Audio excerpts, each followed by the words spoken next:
What is going on, YouTube Nation? This is Start Dividend. If you guys are new to my YouTube channel, make sure you subscribe and hit the notification bell so you don't miss future videos.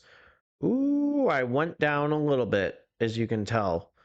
And the market did take a big hit. But I'm going to be honest with you, the WeeklyPay ETFs are not the most reliable ETFs to retire on. Now, I own HOOW, I own WPay, but I need to think long-term wise and why I'm using these WeeklyPay ETFs to buy certain ETFs that are high yield ETFs and are reliable. And I'm going to show you a few that are reliable. I feel pretty confident on these moves as well. Some of them I don't even own yet, but I do feel confident. So if you're new to this YouTube channel, make sure you subscribe and hit the notification bell so you don't miss future videos. Smash that like button. Let's check out these ETFs right now. Wait, what? Yes, the Global X Information Technology Covered Call and Growth ETF is actually one that is surprising, and this is pretty strong. It's sitting at 36.26. Why is TYLG a really good ETF for long-term, high-yield investing? Let's check that out. So the first thing is the high income potential and the upside potential. And there's also monthly distributions. So the most important thing is what is inside of this. This is really strong. So you have NVIDIA, 7%, 53.22% of XLK, Apple 6.17, Microsoft 5.69, Broadcom 2.57, Palantir 1.71, AMD 1.66, Oracle 1.50. You see IBM 125, Cisco 121, Micron, Salesforce 0.98. These are good companies. Qualcomm, we have Intel, hopefully that'll be back. Palo Alto, Texas Instruments. We got some good companies. So the other thing is you saw how it's done, and it's software and services at 38.9%, semiconductors and semiconductor equipment at 38.4%, technology, hardware, and equipment. So we have a few things that are nice. So, but we need to see the distribution, which I'll go over. But again, there's a distribution of 11.07%. We also have to be aware of the expense ratio, 0.64%. So that is a little high, but let's check out its distribution history. So starting in 2022, I'm on stockanalysis.com. It was 12 cents, then jumped up to 13, 14, and 15 2023. Then it jumped up to 18, 19. You're seeing some good numbers. 20 cents actually in 2024. Then in May, 13, 17, and it hit the 20-cent mark. Actually, 29 cents at one point in 2024. So it is up there now. And actually, its distribution was 33 cents. So it goes from 12 cents in 2022 to 33 cents. Now, that's not a guarantee it's going to hit 33 cents, but for a nice yield and for the growth, I like it. And now I'm hoping that M1 Finance adds this to my arsenal, which I've been on them about that. So let's check out another ETF. I'm going to tell you SCHD is still a very underrated ETF. I have shares of it. It has a good dividend growth rate. Let's go a little bit more in detail with SCHD. So again, with the fund, its goal is to track as closely as possible before fees and expenses the total return of the Dow Jones US Dividend 100 Index. So we have a few things that's important. Its portfolio. These are usual dividend growers. Amgen, Cisco, AbbVie, Merck, Coca-Cola, Lockheed Martin, Chevron, Bristol Myers Squibb, Pepsi. We got Verizon still.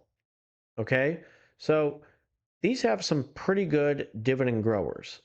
And still, part of its portfolio, energy 19.34%, well diversified, healthcare 16.10, consumer staples 18.5, industrials 12.28, financials 9.37, consumer discretionary 8.52, information technology 8.30. We have communication at 4.68 and materials at 2.87. Again, it's stocks 99.95%. Now, a few other things I want to go over is we need to go over the expense ratio, which is 0.06% right here. But the other thing that we need to look at, we see the distribution right here. Now, you'll see when it did the split right here, which is good, not a reverse split. A split 66 cents, 65, 74, then 61, then 82, then 75, then 26, then you see 24, then 26. So it is going up based on the trends.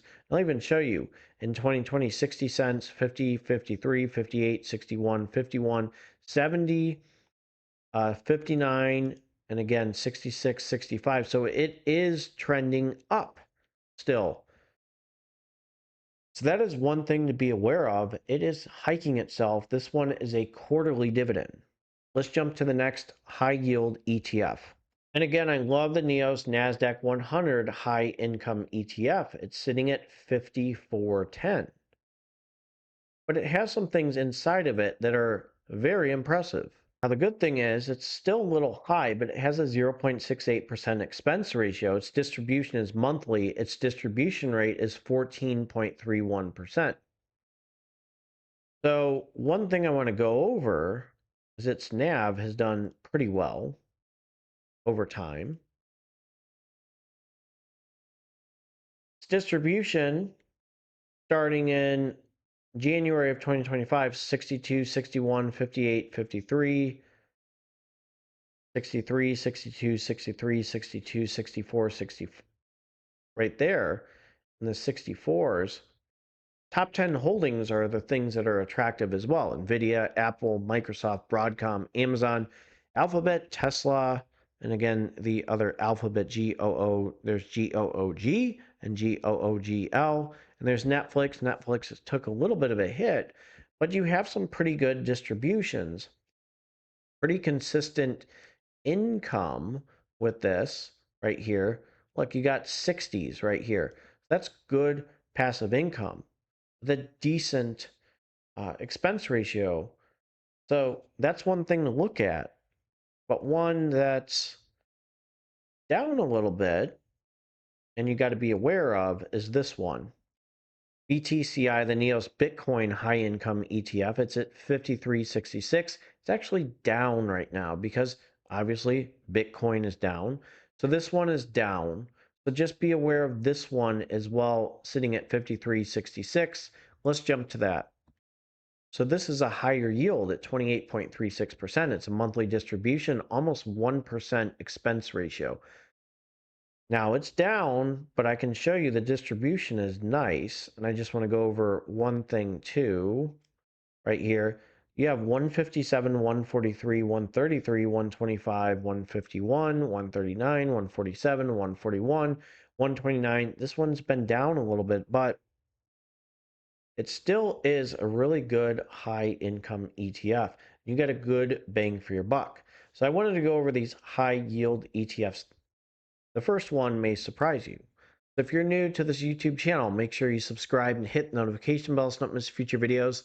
I own all the ETFs except TYLG, and believe me, I will be getting TYLG in the future.